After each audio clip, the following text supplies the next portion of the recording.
44তম BCS এর ভবিষ্যৎ কি একটিমাত্র স্বাক্ষরে আটকে আছে?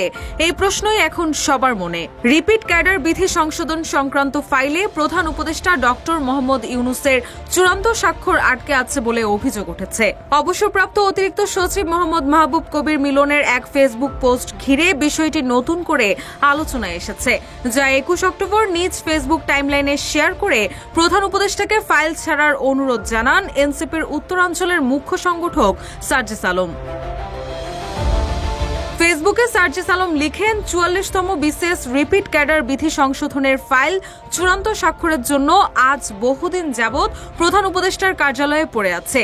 কারণ জানি না, হ্যাঁ বা না বলে ফাইল ছেড়ে দেন প্লিজ। ফাইল সেখানে থাকা অবস্থায় প্রধান উপদেষ্টা মহোদয় 2 বার বিদেশ ঘুরে এলেন, কিন্তু ফাইল নড়ে না। এর চেয়ে দুর্ভাগ্য আর কিছু হতে পারে না। অথচ ছেলে মেয়েদের জীবন নির্ভর করছে এর উপর। একটা যৌক্তিক বিষয়ে সিদ্ধান্ত নিতে এত লাল ফিতা দৌরাত্ম্য কেন, এমন প্রশ্ন ছুড়ে দেন সার্জিস।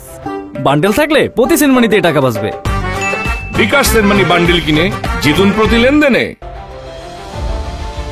এর আগে গত 30 জুন বাংলাদেশ সরকারি কর্ম কমিশন 44তম বিসিএস এর চূড়ান্ত ফলাফল প্রকাশ করেছিল, যেখানে 1710টি শূন্য পদের বিপরীতে সুপারিশ করা হয় 1690 জনকে। তবে তাদের মধ্যে 372 জন আগেই একই বা সমতুল্য ক্যাডারে নিয়োগপ্রাপ্ত ছিলেন।